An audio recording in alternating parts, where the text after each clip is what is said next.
Hello again. So we're going to go over some building for the 3D part of the basic design class. And so we're going to go over cardboard. And to start out, we'll just go over some basics about cardboard.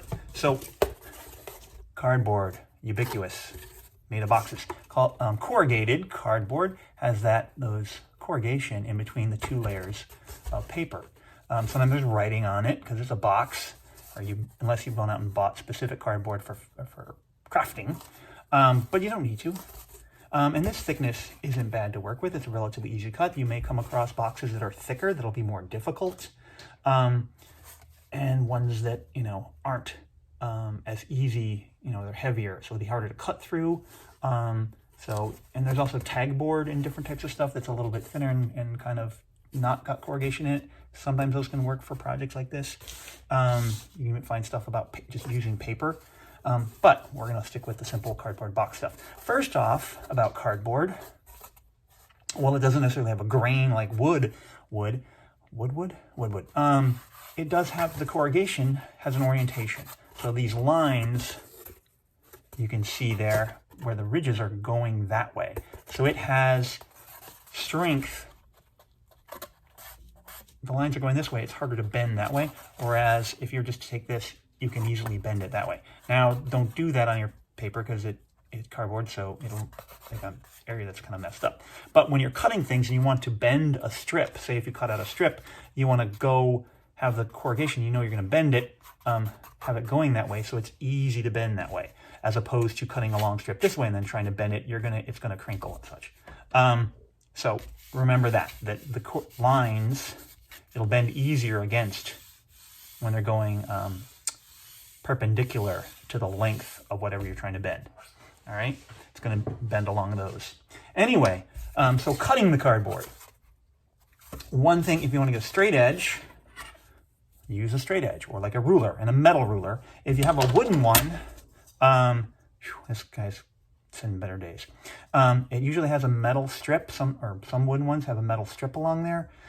This one no longer does. But use the blade against that. Be an X-Acto or this, as opposed to just the wood side, because you'll eventually shave away and you'll no longer have a straight edge, you'll have a curve.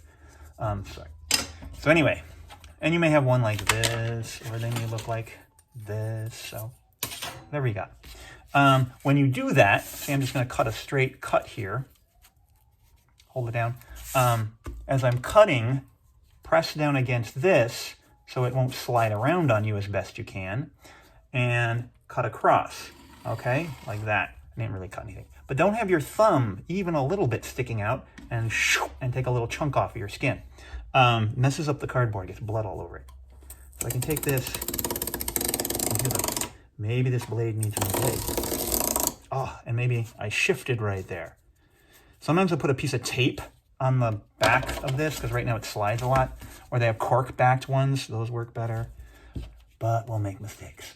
The better way to do that, if I knew I wanted this piece, would be to put this guy on this side, so I'd be protecting the piece I wanted.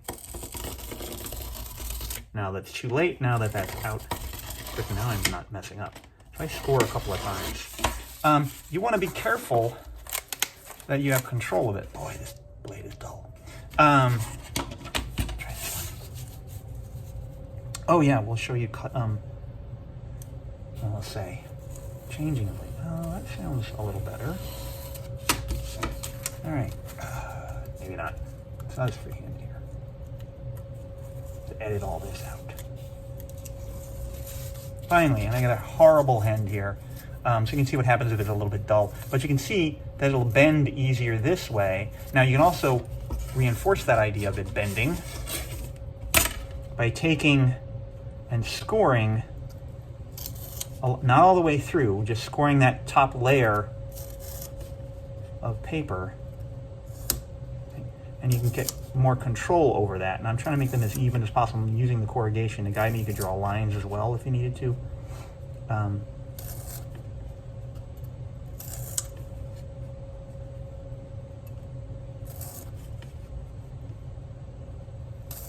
It's exciting. So now you can see if I bend it like this, I get a very, if I have those cuts in it, I can easily bend it. and I can kind of, it's consistently bending, as opposed to, you know, if I try to do this, I mean, I could eventually get it. The other thing, if you bend it like this, you can get that sort of nice faceted look. But if you want to bend it this way, you can and get more of an even one. One way, if you're having, especially, this is pretty thin, so it's not too bad. If you're having trouble bending it with the cuts on the inside, and it's kind of still catching, one thing you can do is sort of, again, go back over those cuts and take a little bit out, like that. Maybe a little bit more even than I'm doing, but so that now,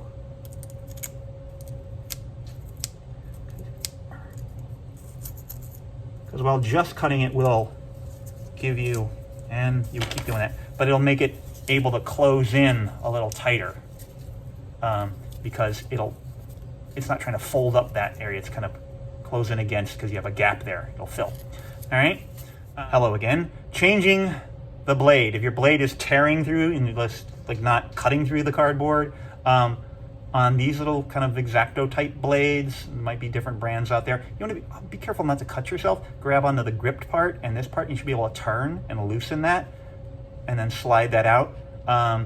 Put this in, sometimes they come with their own receptacles to store the dull blades, so that when you throw them away, you just don't throw away this in them. So utilize those so that you're not get a bag full of sharp, jagged blades. But then you can take a new blade out of this little container, and sometimes you can use a container. Whoops. So be careful with the blades and drop them back in there and slide it in to that slot. Okay, and what's happening as this tightens down, that slot tightens, crimps against that bottom part of the blade you just put in there. So yours might look a little bit different, and they might, but that's sort of the process for that type. So now we have a nice sharp blade here. If you happen to have one of these type, and there's a bunch of different styles of kind of heavier utility knives like this. Some will have slide things on the top that the blade retracts. That's a good thing to have, because that way you won't hurt yourself with it when you're not using it or just storing it or moving it around. So if you're not using it and you have one of those, retract it. This is a pretty simple one. Some of them have screws. If you unscrew, you take it apart. This is a pretty simple one. It says right there, pry to open. You could use your thumb, but I'm gonna use a screwdriver, and I pry something down. Be careful as you're doing this, because the blade may pop out at you, so be aware of that. So I'll pull this out like this.